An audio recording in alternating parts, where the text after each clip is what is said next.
Hello and welcome to the Ireland on the Fly podcast about the people and places of fly fishing in Ireland.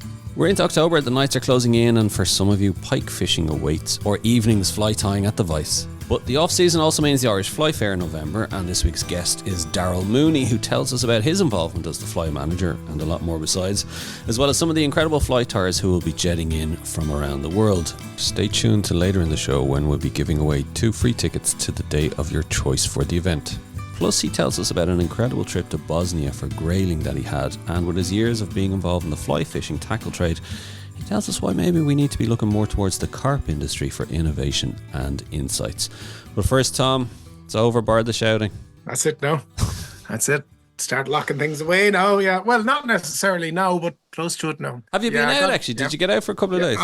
I was up in Sheelan. I was doing a bit with Jackie Mahan. What is Sheelan like this time of year, actually? Because I've heard of quite a few people talking, oh yeah, I'm going up to Sheelan now in October. We found it tough. I think a lot of people will find it tough. You'll get a couple of chances.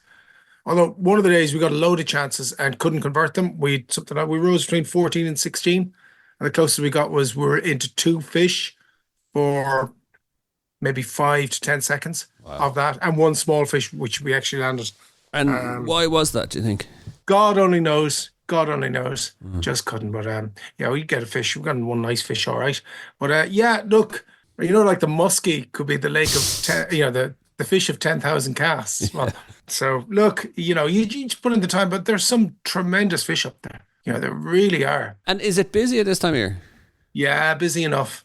You get a lot of guys from a lot of people who fish the Western Lake, or other lakes they close on the 30th. Will go and fish it. So, yeah, you get a lot of it. And there's a chance. I mean, it is, without doubt, it's a lake where for Irish anglers that fish all over the country, you'll find that most of them, their PB wild brown trout will probably have come from Sheelan. It's a good chance. And look, also as well, now I see it, look, when it's near the end of the season, people will get out. Realize, like this time next week, there is no wild brown trout fishing in Ireland. That's it. Forget it, So that's it. So as we've done before, and the small fisheries are available. And if there's one close by to you, if there's one close by to me, I go to it. I do a bit and there is a fishery open till the end of October here between Newport and Westport. That's just less than an hour from me, Banaloch. That's open to the end of October. I'll probably get there. But if you've one of them put in, well, I call them a put in take fishery, but like Ardare Springs, Leash Angling, a few of the other ones,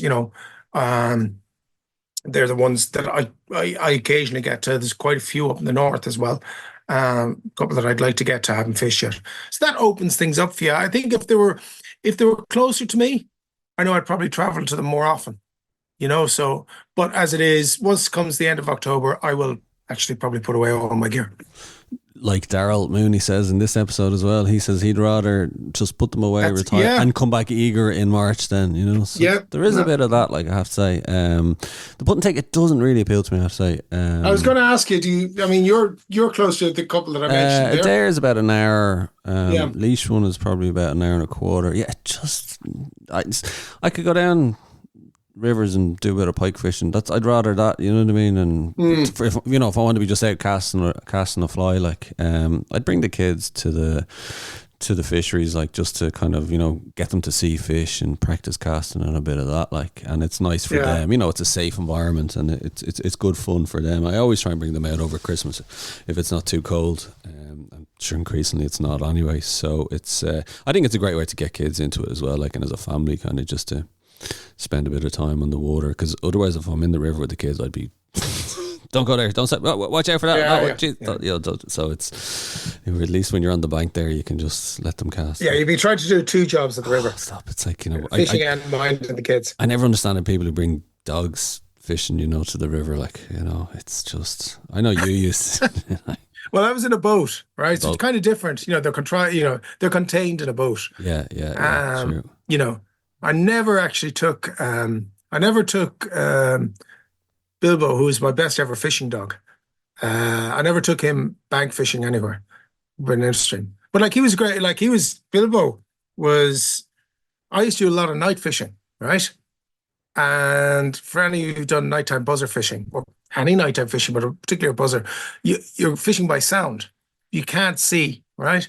So it's very hard. You hear a fish rising, and you have to try and discern where it is. You try to set the boat up on the gloaming that you're between that little bit of light, that little bit of light you get in the horizon. But it doesn't always happen because he could rise out the other side. And then I discovered I used to bring Bilbo. Just used to love Bilbo was half lab, half spaniel that looked like a black lab. And I used to bring him out, and he was a really good gun dog. And what I noticed that when a fish rose, he would get all alert. He'd go And then into I his... started, yeah. But then what I noticed was, as soon as a fish rose and I heard the sound, I wouldn't see it. I would look, and Bilbo would be pointing in a certain direction. And then I realized when the fish rose, he knew exactly where it was, and his nose would point towards it. So all I had to do was follow the line that he was looking out, right? Yeah. And there you'd see the little dimple. My God. So it's brilliant, yeah. So he was great. And I used him night fishing. Well, no, sorry, I used him. He came with me night fishing for 6 or 7, maybe 8 years, I think. Did he improve your catches? Without a doubt. Immeasurable. Well, I tell you what I noticed was when he was gone, the first year he was gone, my catch has plummeted because I'd become to rely on to rely on him. Yeah. Well, you see, so you don't read that in the books. You don't read that in the What? books now, I tell you, for night fishing, bring your dog, like, because it's a fair point. Like, if he's pointing and that's the way, like, Yeah. and sure, Like there. if you had a pointer, I mean, definitely, yeah. So that's all right in a book, but I'm totally with you. Bringing a dog on the river fishing, unless he's going to sit behind you and just look at you, and like God, I don't know, they're going to do that all the time. That's it. Right, well, sure, look, we'll get back onto this week's guest anyway, Darryl Mooney. And I first asked Daryl to tell us about his season, which included an incredible trip for grayling to Bosnia. Well, we were discussing this among the lads that I fish with. I don't know. I think this season's been very difficult. I just fish rivers. I don't tend to bother with locks. I don't bother with salmon anymore. I don't bother with stocked rainbow trout lakes. I've sort of poured my whole fishing life in the last sort of 10 years, particularly into river fishing. That's my passion. It's where I started off. It's where I'm happiest. It's what I like doing the best. And I've sort of, if you want to call it, sort of specialized in that. And, that's what I look for. I fish, well, a fair few places in Ireland, excuse me, but the place that I like to fish most is what I would call my home river, and that's the River Lagan. I live in a wee village here in the north called Donaghcloney, and the River Lagan is literally 2 minutes walk from my door from where we would be recording this tonight. That's the river I grew up on. It's where I honed all my skills. I just love it. And if I've put 48 years into that river. And there's not a nook and cranny that I don't know. It's not what it was like most fishing, but it's still a rewarding place to go. I love it. I'm at peace there. I'm very happy there, and I can't get enough time on it, to be totally honest with you. That's where I love to be. No, I fished plenty of other places. I traveled to fish. Recently, just back from a trip to Bosnia. Hadn't been there for, I think it was 8 years since I'd been there, and I'd gone sort of 5 years in a row previous, and then I got well ahead with going to Iceland and didn't get back to Bosnia. But this year I got back to Bosnia and I realized how much I'd really missed it, because Bosnia is a very special place for a fly fisherman. And I fished Slovenia, but by all accounts, Slovenia was the best part, one of the wealthiest parts of the old Yugoslavia. And I've talked to guys who've been to Bosnia, and they said, no, I don't know whether you've seen this, Daryl, but they said there's still remnants there of the conflict around almost in the atmosphere of the people. The best way I would describe that is it's all around you if you're careful to look. Yeah, right. All right. Right. Yeah. If you're careful to look, you can see it. It definitely is. There are plenty of graveyards around. You can be just driving past. I mean, where we fish, we normally fly in and did this time to Zagreb, and then we go to fish the River Ribnik generally the first time, and then we sort of moved another river, or don't move to another river. Some guys don't, they just stay, but we go to fish a river called the Ribnik. That's 4 hours out of Zagreb, crossing the border into Bosnia. And if you have a keen eye and just look around you, you'll see plenty on that trip, even just your to get to the fishing. No one that I have met over there really wants to engage and talk about any of that. They Right. just don't. And that's probably good for them, you know. But it was, I mean, it was a terrible thing, obviously, that happened over there. But I'll tell you, anytime I've been there, probably just like being on my own river. I feel very at peace there. It's a tremendous place to fish. That Ribnick River in particular, I mean, it's crystal clear. Right. You can see Oh wow. every Are fish. you target fishing then? Oh, tried and No, grilled. target. Are you no, you target fishing. Oh Are yes. you Oh, like sorry, you Tom. Yes, didn't put yeah. there. Oh yeah, the whole thing is targeted. Absolutely. You see them, Wow. they see you. Yeah. You know, and look, just as a, it's probably not everybody's bag, but it's totally mine. If I Yeah. was to tell you that this time we were fishing during the day at some stages in 33 degrees, the sun would have Wow. kept the face off you. So Yeah. for a vampire skin like mine, it's factor 50, a sun hoodie, and 100% Polaroid glasses, of course. But you know, the hatches are blanket hatches. I mean, they're just upwings hatching Yeah. all day. However, at times it was 8x and 22s, Wow. right? Yeah. And this is for grayling, mostly for grayling. There are trout there. But the dry fly fishing is just off the scale when it really fires. But you can imagine 8x, and the 8x brand that I use is 1.8 pound, all Yeah. right? And you're fishing for grayling that are 2 pound plus, Yeah. all right? Wow. So you're And for people who don't testing know, what eight X again is what in one millimeters? one. Point Well, zero zero I eight. I have to sort of shout my own brand here. I use Varivas, and that is Yeah. point oh.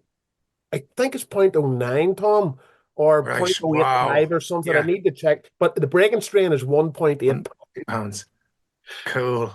And now you can go to 7x in the last hour and a half of the evening, when the sun goes off, If you want to bully them. yeah, if you want to bully them on the point 10. But look, it's fabulous. If you're into dry fly fishing and you want to Yeah. test yourself, and you've your soft rod, the wee small flies, it's just fabulous. It's Yeah. fabulous, and I like it because it's tricky. You're not going to go out and slaughter big numbers of fish. You're not going to be, oh, I got 60, but nothing like that. You'll target a fish. You might not get it. You could put Right. 50 casts over it and not get it. And is it wading or is it bank fishing? What are you No, doing? it's all waiting, Tom. We were able to Yeah. wait. It's all when we were there now, it was low. Actually, I've seen in the very bits that we fished, I've seen some social media today showing it in the fields. So, All right.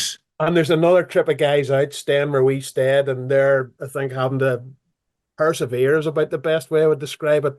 Whereas we didn't, we were able to work with single-sided nymphs.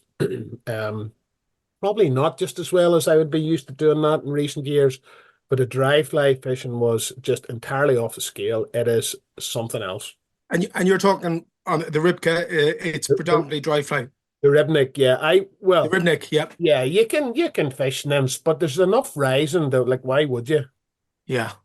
You know, Sounds class. if there's blanket hatches, it's not as if you're maybe at home where you have to be there at 1 o'clock to half two, or not like that at all. When you go out to you stop fishing in the evening, you'll be seeing rising fish. Well, we were, and we Yeah. fished 6 days, and you were seeing rising fish, and you were able to then maybe not be as eager and not go out as soon because you knew you'd be going into rising fish at whatever Mm. time you went, and but it's hard. You're tested to the limit, your casting, your presentation, and everything over there is downstream dry fly. I mean, you can forget about what we do over here, up and across or up, forget about it. They see the tippet, no chance. So it's dead drift down, is it? Dead drift down. Drift. Yeah, that's it. If you can't do that, you're going to really struggle. Wow. You'll get maybe one or two of the smaller grayling, but if you're looking at the boys that are 2 pound plus, Yeah. downstream or go home. Ooh. So that's what I'm saying. The whole Yeah. thing is a test, and we don't have to do that in Ireland. So, like, I hadn't done it for years. So, Yeah. first few days I was in the trees a bit, Tom. I don't mind telling you.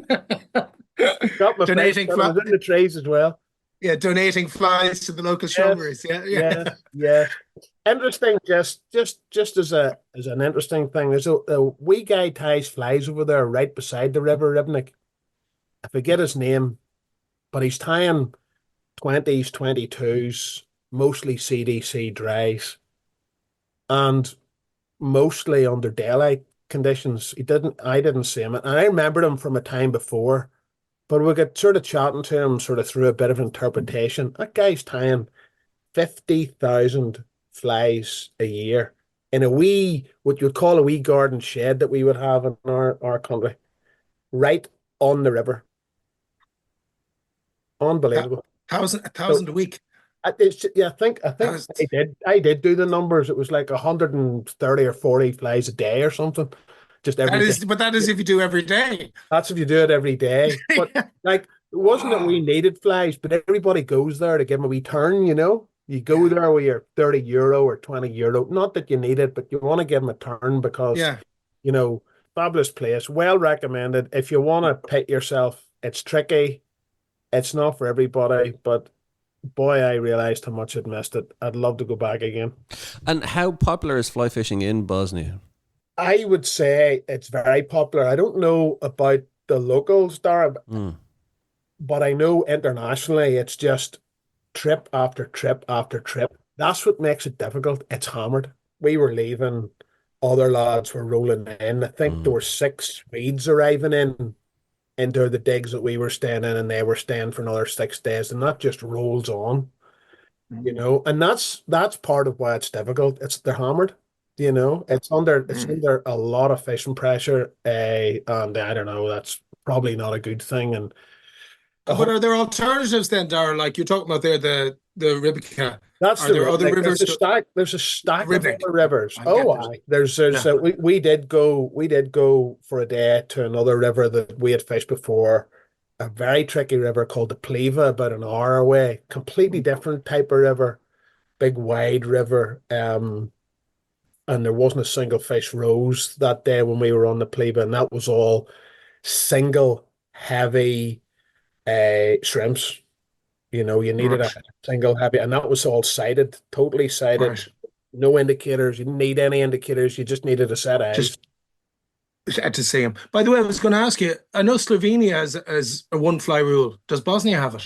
It does. So Yeah, you can only fish one fly. supposedly, we only fished one Or, fly. Like nobody's. yeah. Well, put it like this: we were fishing there for. I don't know who would come and check that out. Supposedly, I think it is a one fly gig. Right. And obviously, if you're fishing a dry fly, you only need the one on the Mm. nymphs. Yeah, where I was just over there. You can. There's some tumbly water, Tom, where you can fish tight line nymphing or put a pimp on and fish an indicator and probably a couple of flies in the tumbly water.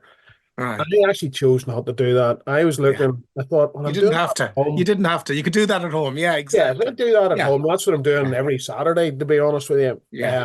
When I go somewhere like that and it's like a bath and you can see everything, I Yeah. actually want to see them move, open their mouth and take it in. That's a Yeah. thrill for me. It always has been.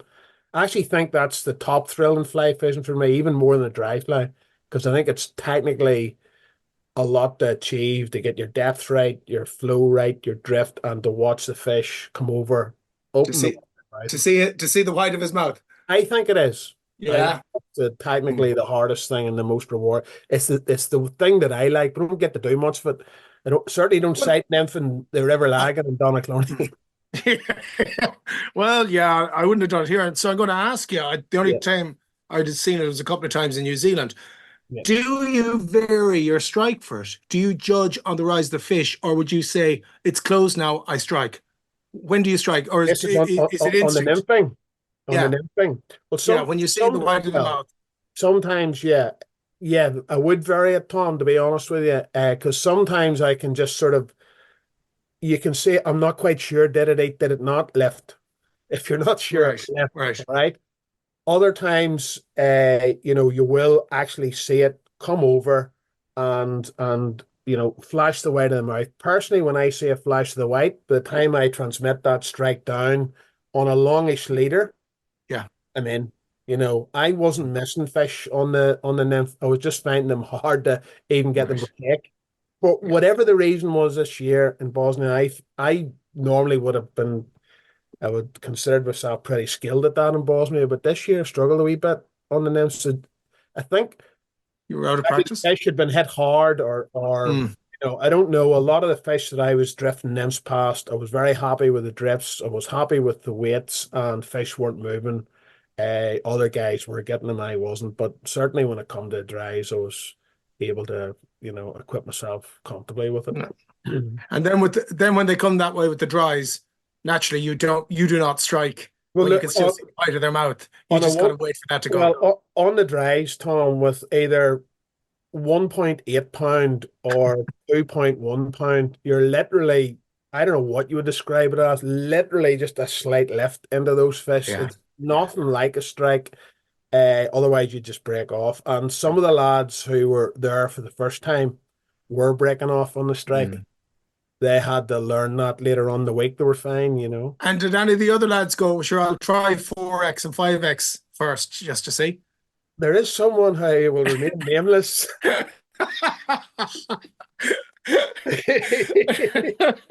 A well-known man in the trade who you would know, Tom, but I'll not mention him. You'd have to look up and see who was on that trip with me. He went with the short leader and the 4X and a big massive fly that he could see because he couldn't handle 18-foot leaders and 22s. And Well, no comment. Ask him yourself. fair enough. I'll tell you up at the Irish, he's there. Okay. I think I know the answer, but He's appearing on the show next week. Exactly. Well, I tell you, Daryl, you've certainly sold Bosnia for anyone that's looking for a trip out that way. And I presume it's not prohibitively expensive. Like, It's actually cheap. That's why I was able to afford to go. I normally go to Iceland as well in recent years. Iceland, superb venue. Like I've only gone to the one river in Iceland, and I don't anticipate that I'll go to any others because where I've been going to Iceland in recent years is just like 10 out of 10 as well, but totally different altogether than Bosnia. Chiefly, Iceland is really expensive. Bosnia, honest, that's what another factor that makes it brilliant. It's cheap. It's yeah. cheap. It's cheap to eat. If you want to have a drink, you can do that for money. It's cheap to get there. It's cheap to fish. It's cheap. what's not to like? No, honestly, that's one of the things, it really, really is. I mean, if I was to say just, to say something, I was able to get flights over there, accommodation, fishing and all the food and coffees and drink, whatever you want, the whole smash probably just crept over £1,000 for a week. Like That's very good. Oh, it's very good. that's something else. Like It's very good. now, that's obviously being in the know and whatnot and cut a few corners and all the rest of it, but still, Oh, you're not going to go anywhere else for that sort of money. Daryl, I was interested actually just to, I might just delve a bit into the background and you're kind of, because obviously you're very involved in the fly fishing industry. How did you get involved in the tackle side of things? Well, that's I can tell you that story. I met the owner of the company that I work for now, Fishing Matters Limited, who own a number of brands. We can get into that. But I met him randomly at the British Fly Fair in, I think it was 2006. Okay. So he was there. Myself and my best pal, a guy called Bram Malloy. He and I have been fishing 48 years together. We just a wee sort of partnership of fishing. We share everything, and it's been really good to have a fishing partner in that way. Really, really good shared experience and all that. We always were sort of at the end of the fishing season, unlike the English and the Welsh and some of the Scots, where they have grayling to keep their thing going. We were always done and a bit sort of lost. And then, of course, this thing called the British Fly Fair started up. Why don't we go to that? So we started going to that. And in 2006, I met the owner of Fishing Matters, a guy called Mark Hamlet, who I'm still working for. And just got chatting with him, and I think he was selling coloured Marriott reels and some Varivas hooks, and certainly had Varivas tippet and tapered leaders. And I remember inquiring, I never heard of this brand, Varivas, what's that? And he gave me the spiel on it and all the rest of it. Funnily enough, from that day forward, I've not fished anybody else's tippet or tapered leaders. So I Right. stuck with that Yeah. brand. So well before I was ever working for it, I took that brand, I took it on my wing, and I stuck with it. And I'm still with it to this day. I haven't had to venture anywhere else. It's sort of, catered to my needs. So I met him, I think, in 2006. And then because we'd had sort of good chat, as I would have went back to the next year's BFFI, I sort of looked out for him, hi Mark, what's what, and would it, and he would have had a cup of tea or whatever it was, and that went on, just really attending the BFFI and nothing more than that, other than just being sociable to Mark. And then uh in 2009, I think it was, he asked me would I be interested in doing a bit of agency work in Ireland for him, i.e. just acting as an agent for some of the brands that he was Hmm. selling. And at that time, that was just post credit crunch. Up until then, I'd been earning my living as a commercial photographer, or really a PR photographer, Okay. public relations more than anything else, sport and public relations.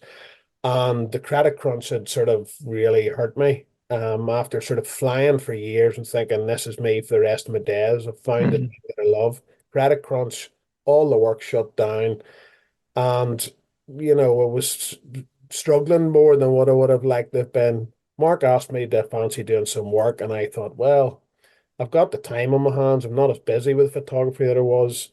So I started doing a bit of agency work where he would sort of pay me a bit of a commission where I would make a sale. And I started introducing myself to the trade, uh, the tackle shop, sorry, around Ireland. In not in a way that I was going out every day, but just here and there and making the odd phone call. Um, and it sort of built from there to like 3 years later, he asked me what I consider. I think he had, from memory now, he had just bought the partners of Redditch brand. Mm. And he had asked me, this is what it was. He had asked me, would I get involved in helping him design a new brochure? Because the Mustad company had owned partners of Redditch brand up until then. He had bought it off Mustad and wanted to do a new brochure. He knew my brother was a graphic designer. He knew I was a photographer. And he asked me to get Mm. involved, not just being an agent for him selling, but would I help him get involved in doing this brochure. And then out of the conversations that I had with him in relation to maybe some of the decisions that were to be made in relation to the brochure, I think he thought maybe that I knew a wee bit more than what he thought I'd originally known about things. And I was making some suggestions. Out of that come, look, I am going to need some help with this brand. Would you be interested in coming to work full time for me? And I was quite taken aback by that, actually, but so we hammered out a deal, and the rest is history, as they would say. You always struck me as somebody who was always involved in Yeah, the trade and the tackle side of things, yeah, and that it yeah, was just kind of you fell into it, so to speak. yeah. Well, I mean, I had a. If we take you into my fly tan room, you'd probably thinking, "What's wrong with you? What's there's that much stuff in it?" My wife Mm. often thinks, "What's wrong with me?" But I don't know. I've just had a passion for that whole thing since I started. Yeah. I started when I was 10. I remember the very first night I tied a fly. I remember what it was. I remember obviously it was a family relative who taught me. I remember catching my first fish on it the next day. And as I say, I was hooked, and so I was. So I was hooked. So did you grow up near the lag, and it was in your Yeah, family, and I no, I grew up about 6 or 7 miles away from the lag in Lurgan, and to get to the lagoon in those days, that was to sort of strap your uh, rod on the Right. handlebars and put your waders on and cycle in your waders and a pair of jeans and an old coat, and you were freezing and soaked and sweating and everything by the time you got there to even fish. But I was in with a group of three or four fellas, the guy Brian that I mentioned, and you just couldn't have beat us off the river at that time in our life. And Mm. the same to this day, you couldn't have beat us off it. It was, I don't know, I just was ready for fishing. I can't explain it. Once I did it once I tied the first fly, that was it. And my passion for it would be every bit as much, if not more, today, 48 years later, and I really mean that. So I think seriously, like for somebody who was so fanatical about it, Yeah. you did make a career out of it, but that you ended No, up in as a career. You're not surprised, maybe in some ways that. I just wanted to fish. I'd never even thought of making a career in anything to do with fly fishing. I was a salesperson in previous jobs, two or three different ones, and I was doing really well. And I always thought, I'll just be involved in sales in a more sort of corporate setting. Then, again, I had an interest in photography for a long time, an opportunity come up in that, and I managed to do exceptionally well in photography. I mean, I never earned the same money again, and I never earned the same money, at the time when I was earning. It was tremendous, but you were flat out busy. You hadn't had 2 minutes to yourself because you were chasing news, there was sport, just constantly running. And it was brilliant because you had all of the trappings of the earnings out of it. And I guess that's what allowed me to hold my passion for fine tackle. And, I never minded spending plenty of money on the very best. And I'd still do that. Less so now. Working in the fishing trade doesn't afford those luxuries. Not right, Tom? Yeah, actually, can I just say to you? So there's a few parallels there. Like you found yourself, lucky finding your career, you're going to be full time and in the fly fishing industry, right? Yes. As I did. But after the original or the initial euphoria wears off, did you find that at the end of the day it's a job as well? Oh, I mean, Yeah. suppose at the end of the day, if I was being absolutely honest on what I thought the job was going to be and what the job is, they're not the same now. I would have to be honest and say they're not. However, that's more than made up for with the people that I've met and the opportunities that have come my way, places to fish, people that I've met, Yeah. like I consider some of the people that I've met in the fishing trade like really, really close friends. If I don't, somebody like, for instance, just would like to say Phil Varney at Vineyard. I mean, that fella's just a perfect gentleman. Yeah, that's the And chance. I'd never, when was I ever going to meet him? Yeah. So guys, Yeah. they're just fabulous guys, and they do anything for you, and it's a shared passion. And Yeah. Yeah, it's funny when your work talk is actually your passion talk. Yeah. yeah, And it comes I true. don't feel, Tom, Yeah. to be honest with you, I don't feel like, yes, it's work, but it doesn't feel like work like I would have worked, years gone by when you were, I don't know, selling to Tesco or selling to Dunn's. It doesn't feel like that. It's different. And also I feel very comfortable with what I'm doing. I feel as if in my area of expertise, I can speak with authority and knowledge, because I poured my whole life into it. No, but that will always show, Darren. Yeah. That will always show, and that always comes through when you're dealing with people. Yeah, well, I hope people listening to this don't think, what's that boy talking about? Hoping somebody will say, yeah, all right, Darryl, you're not a bad fella, Well, like I said, I bought the Marriott rods probably Good man. about 10 years ago, and I still use it, and it's a great I think rod. that's absolutely. This sounds like a setup here. That's it, yeah. Did you say you had a background in sales, yeah? Very good. Very good. I did want to ask you though, Daryl, how have you found the fly fishing trade in terms of, I suppose my question is there less interest in fly fishing, or is it a growth industry still? Or where do we place the fly fishing industry as a whole? Is it in a healthy place? Is it not? Do you know, I find that difficult to answer, and I can only give you what my opinion is. I guess that's what you're asking for. So let's go back to COVID, because there was a paradigm shift in COVID in relation to fishing, sales of fishing tackle, and no one would have anticipated that. Absolutely not. But obviously there was what can only be described as free money available to millions of people. Certainly in the UK, I'm not sure how it all played out in Ireland, but in the UK there was, people off work and the government were paying them to be off work. And as I say, free money become available. I remember thinking at the time when COVID first started and we were all not working, I thought I'm going to have no job here. This is all going to collapse. Mm. Company's going to collapse. There's going to be loads of companies collapse, and this is going to leave a complete mess. And it was a worrying time. But within a short period of time, the whole thing went, as we would say up here, just mental. It did. Everywhere it went bananas with sales. And we had that too. Maybe not to the extent that some of the companies had, but we certainly experienced it. And it was all around the world.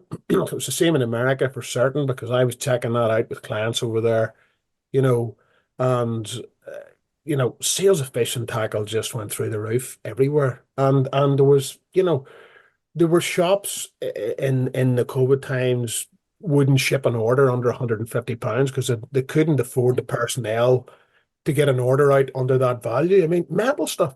And so there was a massive boom in sales, and people being off were going to learn to fish and maybe revisiting fishing. Mm. But if I look as to where we are now, um, and I speak for, I'm not so sure about when I'm talking Ireland, obviously I'm talking about, the south of Ireland. They talk about the UK, quite a number of shops shutting in the UK in recent times. The last 6 months, quite a number of shops. And no one's doing the trade that they were. Obviously not, but there's nobody doing trade that they were doing in COVID times. Absolutely not. I can't imagine that anybody's doing that. None of the guys that I sell to would be telling you, yeah, we were doing what we were doing in COVID. When you're comparing sort of how you're doing now, everyone's talking about in the trade circles how you're measuring against what you were doing in 2019. Right. That's the measure. That's the measure you take, yeah. Yeah, that's the measure. How is it against 2019? And if you're up in 2019, you're considered to be doing well. So Right. I think the trade, my gut instinct is the trade's not in a great place. Yeah, and that's why I asked. I'm fascinated by, because I do think there was a kind of a pandemic COVID kind of A mini rush, yeah. There was definitely. where we had our 5K limit here. We were restricted. People were rediscovering the outdoors. You're right; they were getting paid money from the government for sitting at home. People like I said, found rivers and parks and the outdoors again, but it didn't last. Yeah. I think we're back to our curmudgeonly selves. It didn't take long. It just took 2 years. Yeah. An interesting thing there you said about tackle. I actually thought, funny, our time scale runs very similar. I actually started working for Hardy and Gray's 2007. Right. So it was a couple of years before you. I remember you. Yeah. I remember you getting the partridge gig. I remember that happening and everything. Yeah. But I found an old Excel sheet from 2008, Darryl, and when I worked, and it's a list of my accounts in the south and the north of Ireland. Yeah. Right, and I had 18 accounts in the north, Yeah. and I had 34 in the south. Now, Right. these were just shops that had either Hardy or Gray's. So Yeah. that's 52 accounts. Yeah. That was 2008. Of those 52, there are only 13 operational now. It shows you. Yeah. I mean, there is some sort of hope. I'm taking you back to Bosnia again. I met a young fella there in Bosnia, young English lad. I'd never met him before, and I was mesmerized with his ability. He's only 23. A young lad called Jack. I'll not mention his second name, but anybody hearing me talk will know who I'm talking about. Mm. And I looked at him, and you know what I thought? Thought he just sounds like I was then. And even he's miles better than I was at 23. He's a sensational young talent. I mean, he really is. And to listen to him enthuse about the whole thing was enthusing me listening to him, to be honest with you. I thought, well, there is hope when you hear guys like that, because he could be out doing many other things. And there he is. He's found his way to Bosnia, and he's throwing the 22s and with ease, and catching fish with ease. I was mesmerized with him, and I was delighted to have met him. to spend time in his company and to just see how enthusiastic it was. It actually gave me a great lift. It did. Yeah, it would. It would actually. And in fairness, Tom, like we do speak to every so often on the show is young guys who are, and it is mainly guys now. We have spoken to a few of the ladies as well, but it does seem to obviously. There was a couple of the young ladies as well. Yeah, that are coming through. Well, yeah, but that does give you hope, yeah. And I think, but look, fly fishing is a niche in itself anyway, and It is. always was, Mm. always will be. And I think, I suppose, like you said there, Daryl, like there's more choice, and we've said it before, Tom. There's more distraction. So if you can get anybody that's into it and keep that passion, and if you can hopefully, keep going with that down through the years, that's all you can hope for, really. The thing that I had to find out, just talking about sort of trade and measurement, and we're talking about fly fishing, but without a doubt, fly fishing is a niche. When you look at what a company like Angling Direct are turning over as a business with 40 something retail outlets in the UK, I think they're on some sort of turnover of £60 million now. Wow. There's nothing in fly fishing is even going to get near that sort of figure. Very true. Very true. Is there 40 outlets? More than £1 million a week. More than $1 million. Yeah. It's in carp. Carp, yeah, it's all carp. Have they 40 outlets now? I think it's 40 or high 30s. I should know that. Wow. Yeah. Not knowing that, but that's and it's all carp there, isn't it? Mostly carp. Yeah, 70% of their turnover would be carp fishing. So can I ask, like, if you were to take the carp model, what is it that carp fishing's been able to do in terms of, whether increase its revenues, increase its numbers? Well, at Partners of Redditch, we're under the tutelage of the gaffer Mark. He's very keen that we're revisiting our heritage in carp, and so we're on with that at the minute. We're actually pushing out a fair old amount of carp hooks, which Partners made for years under previous owners, and we're all trying to get our piece of that action. But I don't know. It wouldn't do for me. Like, that's all I would say. But do you not think it's hard? It happens back to the old kids camping out in the bivvy, out in the wild. Do you not think maybe there's a bit of that? And we can't do that when we're fly fishing. You're set up in the bivvy, you have the rods out. You're looking at waiting for the alarms. Everything's done. You've got all your, everything, all your accessories from, all of these. Look, but I'm not trying to sell it to you. I don't get it. It's just, but I'm just telling you. But it seems to be what they go for. I think if you set me up with all of that free, it still wouldn't be for me. I like the dynamic of moving through the river, the wade. I don't know.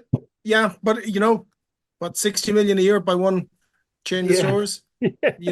That's what it is. And I mean, I remember, when they first come to visit us, I was in the first meeting that they come down to our head office, and like I was blown away. I thought, like, we're picking around here over a really tiny bit of the market, and it is.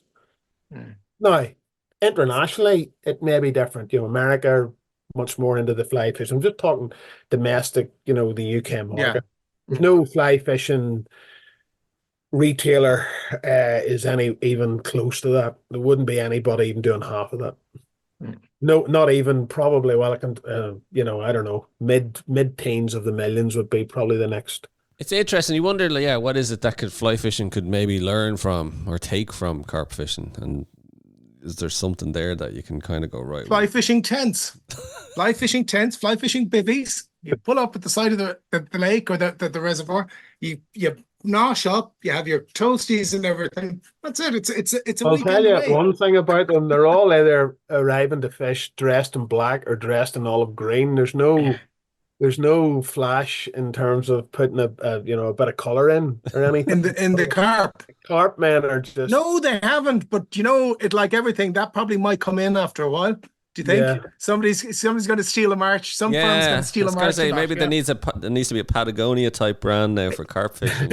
No. I did wonder, as a carp thing, does it relate to availability of size of fish? You go to fish the gravel pits, the fish in them are quite massive. Like, some have names in these places. I don't know. excuse me, that like there's something in it, or it couldn't be the business that it is. Yeah, exactly. That's a rabbit hole I'm going to go down now sometime and just delve into, because it is fascinating. But even talking to other fly anglers, they'll tell you, oh, you know, you need to learn from such and such tactics that carp anglers are doing, or, you know.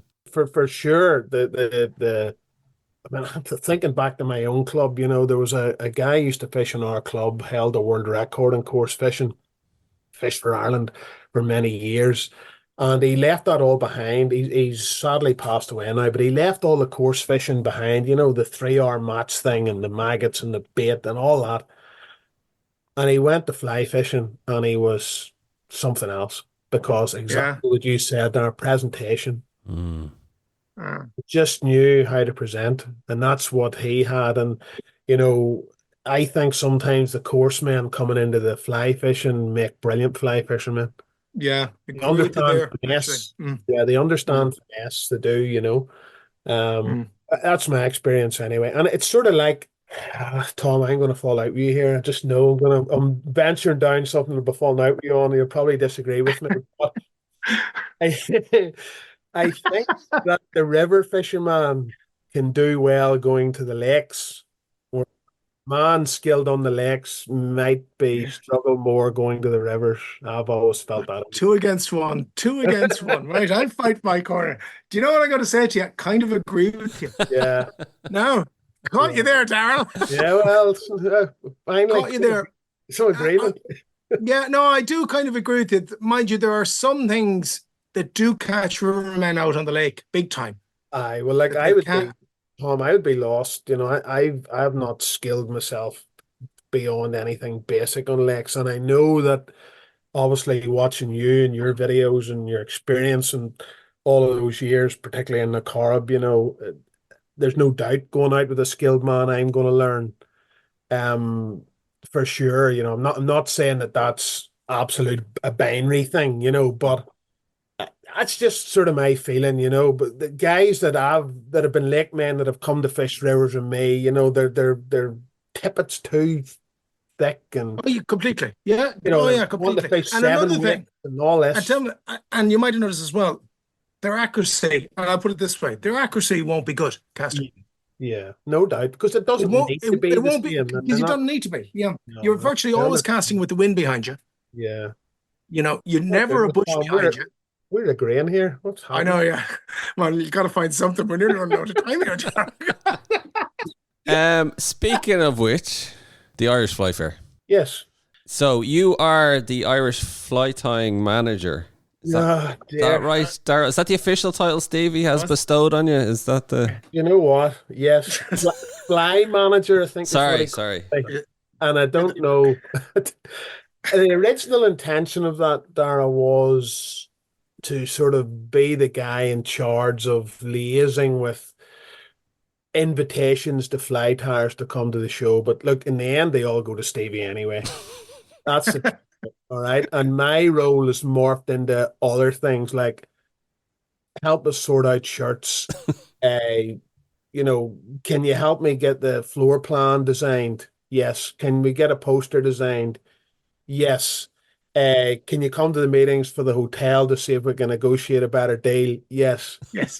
That sounds like pretty much everything else. It sounds like everything. It's like, in fact, probably the only thing you don't do, is fly manager. It's probably the only thing you don't do. No, look, at the end of the day, if I'm totally honest with you, I'm very glad to be involved with the Irish Fly Fair just because it's the Irish Fly Fair. That means something to me.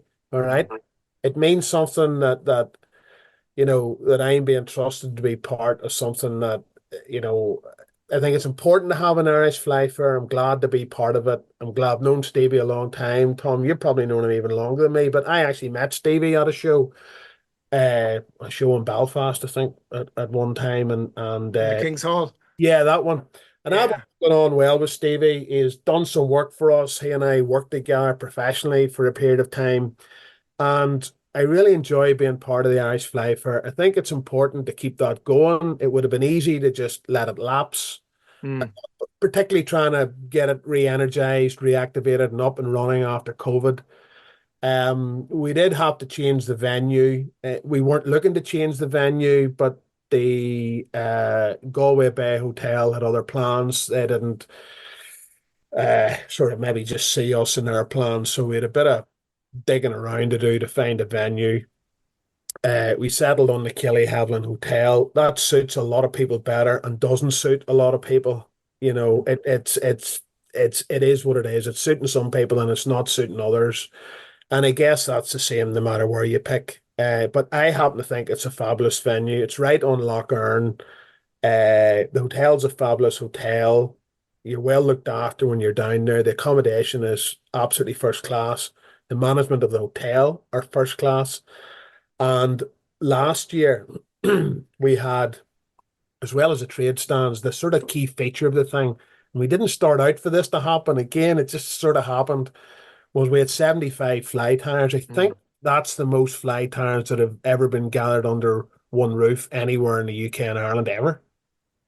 I think so. And this year, I was asking Stevie last week when we were doing the poster, what are we up to in fly tyers? Are we on 70? He says we're 80, right? And they love it. And they're still coming out of the woodwork wanting to come. I mean, you don't have to go and invite guys. The word goes round and then people contact you, can we come? And is it that kind of classic, they like coming to Ireland for the crack? Yeah, and it's 100% they like coming to Ireland for the crack. Being among people they like, sharing knowledge, swapping stuff, doing deals with each other, and just having a good time and contained in the one hotel, albeit you can go down in Enniskillen and lovely restaurants and pubs and stuff down in Enniskillen. But a lot of people do just come to that hotel and don't leave until it's time to go home because you can do anything you want in there. And you've just that captive audience of sort of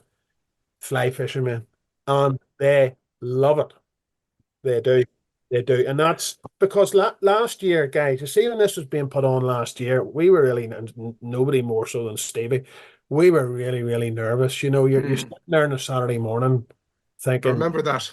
is this going to work? Yeah. And then at 11:30 in the morning, they're still queued out the door trying to get them in. Like, it was fantastic. It was just, I think what set it up for me was on the Saturday morning when I saw quite a few lads I know from Cork there on Saturday morning. and I said, that's a trek and a half. And I said, so if guys are willing to travel all the way from Cork, it's looking good. And, and it was. Yeah.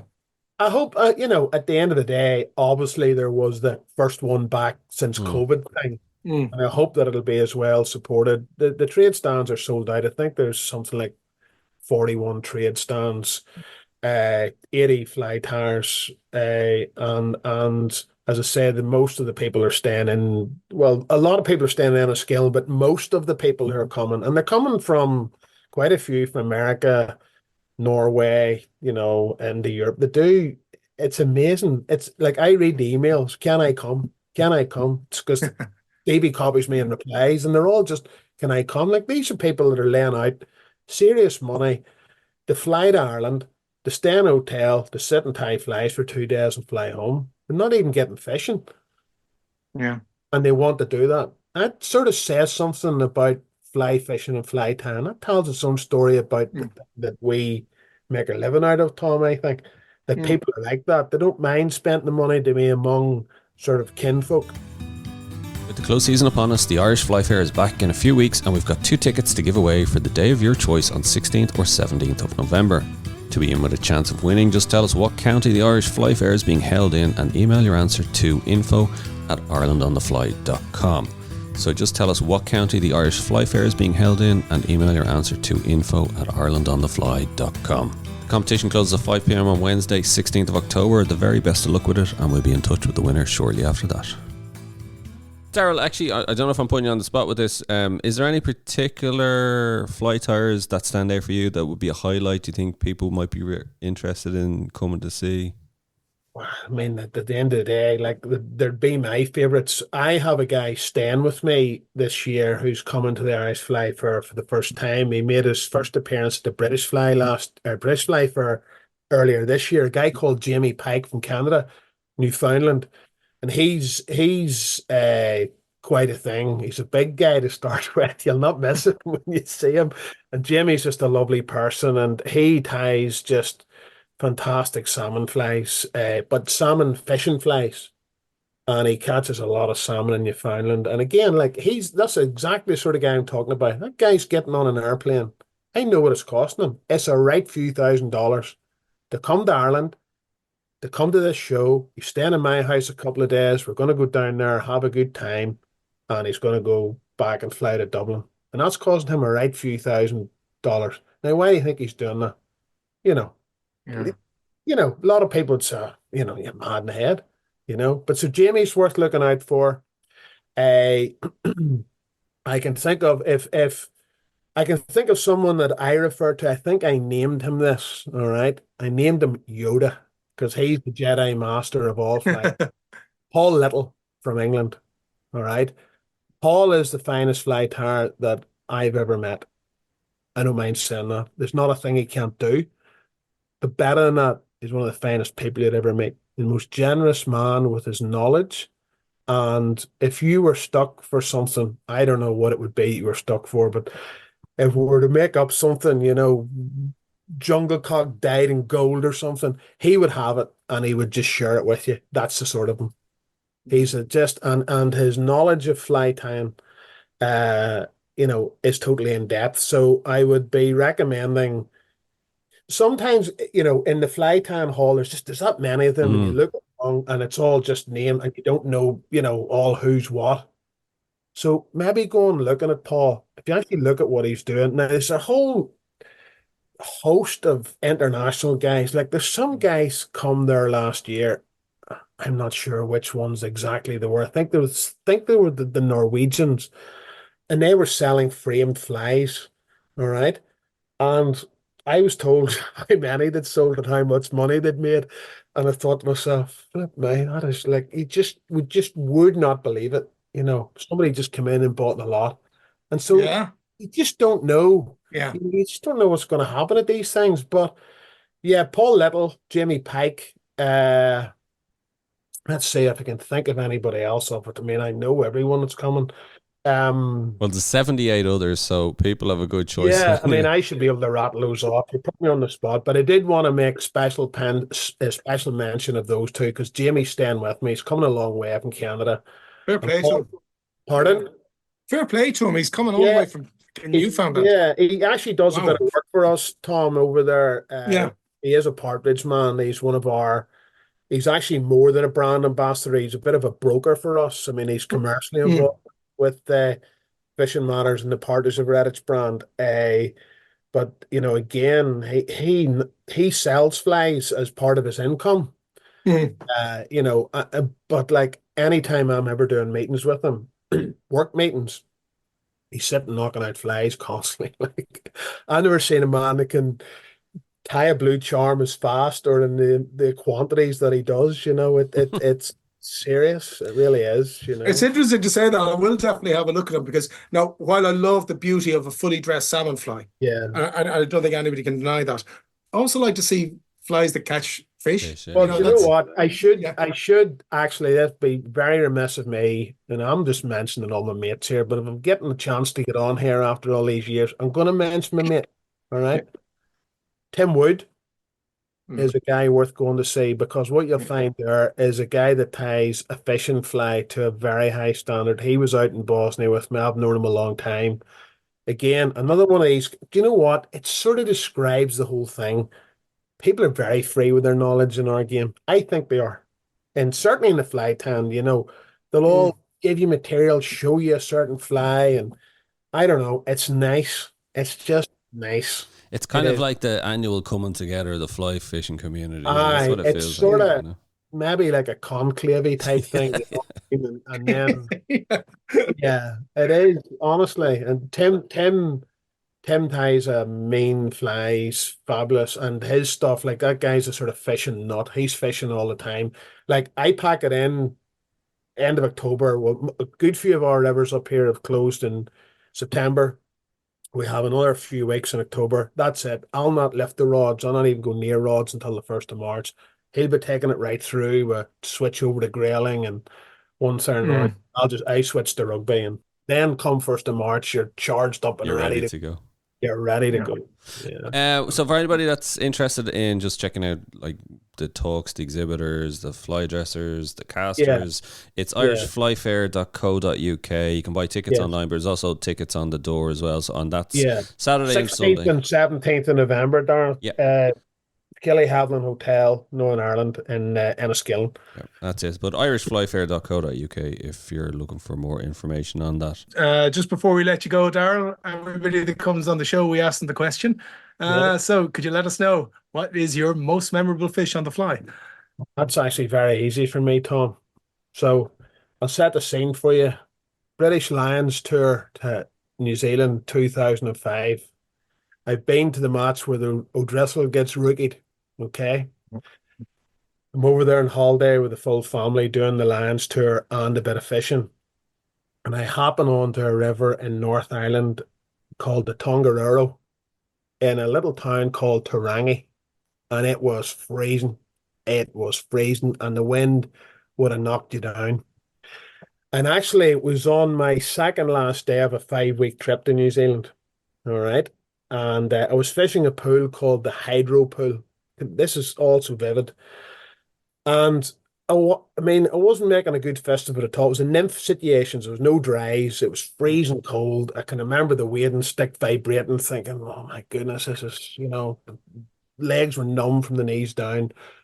But across on the other bank of the hydro pool, it's like a cliff, a sort of small cliff is about the best way I could describe it. And there was this guy stood on the cliff opposite me for hours, not fishing, just looking into the river.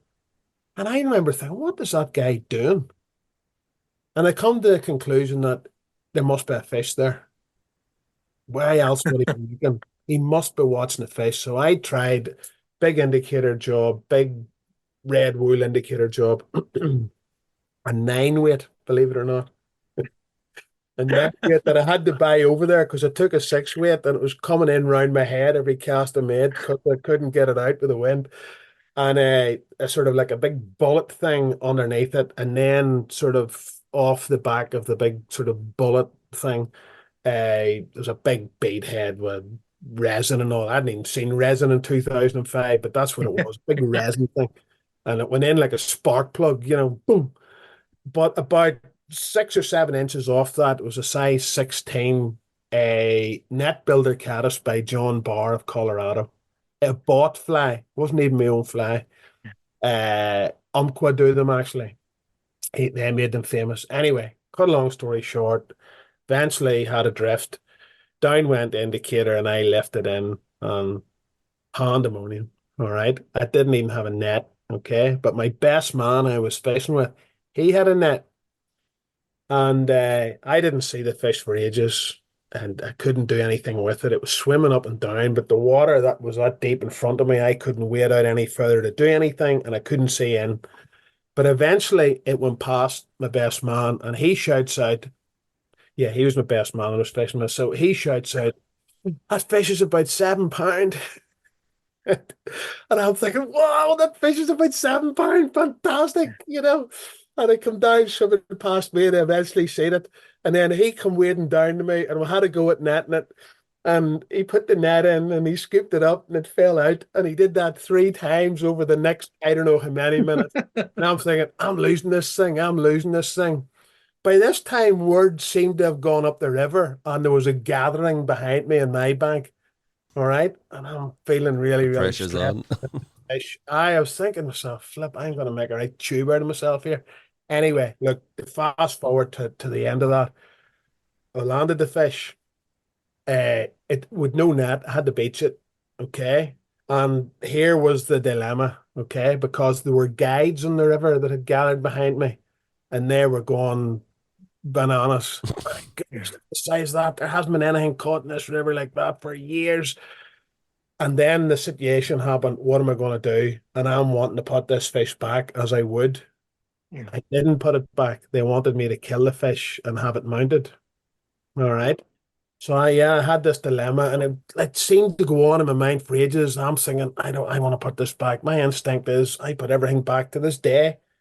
I didn't. I killed it. They took it into the shop. We all marched off the river and into the shop. Okay. They contacted the taxidermist. They weighed it, 14 pound 8 ounces. All right, on a size 16, and it bottomed out the scales at 14 pound 8 ounces. Okay. So the fish went away to be taxidermied. I was like, I don't know, I was in mixed emotions. I just thought, I'm never going to have an experience like this in the rest of my life. And I've killed that fish. And I come away really unsure as to whether I'd done the right thing or not. And to this day, I would still feel like that. The only thing that I would say is that my son went on the 2017 British and Irish Lions tour to New Zealand and went to the shop to see the fish mounted and is sitting up in the shop and got a photograph with it. And my name is on a plaque. So you're there. That's my most memorable fish. Wow. Brilliant story. That is class. So That's class. Tinged with obviously the highs, but a certain low to it, or yeah.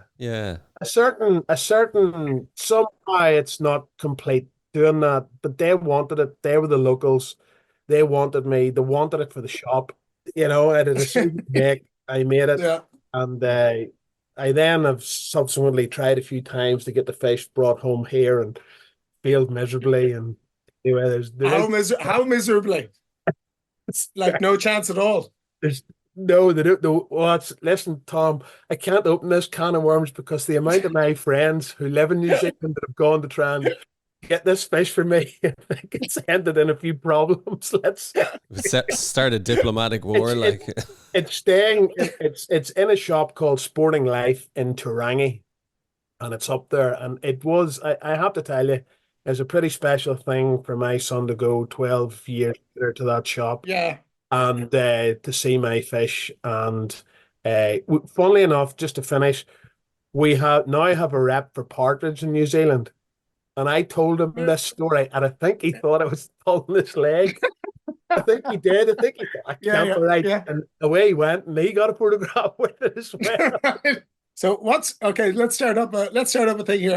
Anybody listeners we have in New Zealand, or any listeners we have that go to New Zealand, send us a photo. Get a photo taken in the shop. What's the shop called? Sporting Life in Turangi. Sporting Life in Turangi. Yeah, that's where it is. Bring a screwdriver and hammer if you feel that way. It's actually, Darryl, one of the photographs that I sent to you is that fish. Brilliant. We'll put that up. One where I look the youngest. That's your son. Don't try that. Don't try that. That's your son.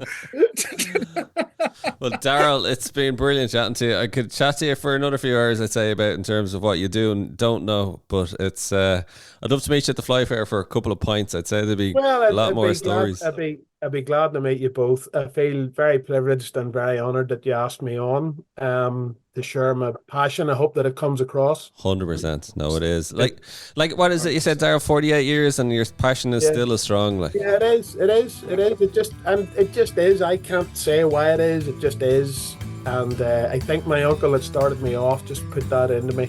And to this day. And long may it continue, boys. Exactly. He did a good job on you. Yes, he did. Daryl, thanks a million for joining us. Thanks, fellas. Thank you. Our thanks to Daryl for joining us on the show. And don't forget to rate, review and follow the Ireland on the Fly podcast on Apple, Spotify, or wherever you get your podcasts from.